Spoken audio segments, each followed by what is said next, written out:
বন্ধুরা, good morning. অনেক দিন পর তোমাদের সাথে একটা ব্লগ শেয়ার করব। তো আমি এসেছি মাসির বাড়ির একটি ছোট্ট সদস্যের সঙ্গে তোমাদের পরিচয় করিয়ে দেব।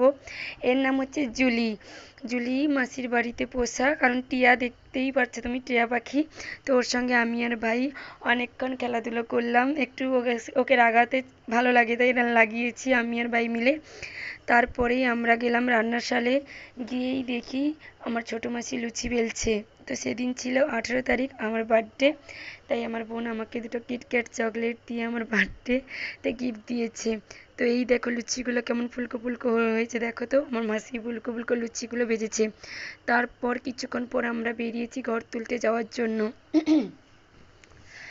মাসির বাড়িতে যাওয়ার কারণ হচ্ছে মাসির বাড়িতে কালী পুজো অনেক বড় করেই হবে, তাই অনেক অনেক নিমন্ত্রণ দিয়েছে। আমার মামা বাড়ির কাছে অনেকেই নিমন্ত্রণ দিয়েছে। তো আমরা এখানে খুব আনন্দও করেছি। খুব বড় করে পুজো হয়েছিল, দিনের বেলা হয়েছিল বিষ্ণু পুজো, কার্তিক পুজো, আর মাসির বাড়িতে একটি ছোট্ট গোপাল আছে, ওই গোপালের পুজোও হয়েছিল। ভিডিও করতে করতে দেখলাম ব্রাহ্মণ মশাই ডাবের উপরে কিছু আঁকছিল। হয়তো ওটা কোনো ঠাকুরেরই মূর্তি হয়তো আঁকছিল, মনেই হচ্ছিল দেখে। তারপর কিছুক্ষণ পরে যখন দেখলাম আমার ফ্যামিলি সব চলে এসছে, আমার মামারা সবাই এসছে মামা বাড়ির থেকে, সব দিদা থেকে শুরু করে মামিমা থেকে মাসির বোন অনেকেই এসছে। আর এটা হলো আমার মাসির বাড়ির রাতের প্যান্ডেল। কেমন হয়েছে তোমরা সবাই জানিও, আমার তো খুব ভালো লেগেছে, তোমরাও বলবে কেমন হয়েছে। তো আমার গলাটা তো বসে গেছে, আমি হয়তো ঠিক করে কথাটা বলতে পারছি না, কারণ বলতে গেলেই আমার কষ্ট হচ্ছে।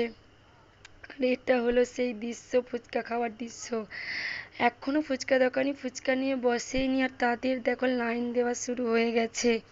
এই দৃশ্যটা দেখার মতো ছিল, যদি খালি চোখে দেখা যেত তো দেখলে হাসতে হাসতে মরেই যেতে। তো যতটা পেরেছি, এখানটায় হচ্ছিল ফুচকা স্টল বসছিল, আর এখানটায় বসছিল পকোড়া স্টল। তো দুটোতে কোনোটাই ফাঁকা নেই। আর আমি একটা এমনই মেয়ে, যেখানটায় যাই কিছু না কিছু করি, যেমন হয় ব্লাউজ সেলাই করব, না হলে কারোর শাড়ি ইস্ত্রি করব, না হলে কাউকে স্কুটিতে করে ছাড়তে যাবো, এইরকম হলো দৃশ্য। তো ব্লাউজ সেলাই করার পরে আমরা সবাই বেরিয়ে পড়েছি ঘর তুলতে যাওয়ার জন্য। রাতে এটা কালী পুজোর ঘর তুলতে যাওয়া হচ্ছিল। তো আমরা সবাই খুব নাচ করেছি, খুব আনন্দও করেছি। দেখো এখানটায় বাবা মেয়ে সবাই একসঙ্গে নাচছি, তো খুব এনজয় করেছি আমরা, খুব ভালোই লাগছে। আর আমার মোবাইলটা পড়ে গিয়েছিল মাঝখানে, তো ওটা তুলছিলাম। তো ঘর তুলে আসার পরে তখন ঘুমিয়ে গেছি। ঘুম থেকে উঠে তখন দেখি রাত 2টো বাজে, তখনও ঠাকুরের পুজো হচ্ছে। এটা হচ্ছে রাত 2টোর ভিডিও। এত বাজনা বাজছিল যে ঘুমটা ভেঙেই গেছে রাত 2টোর সময়।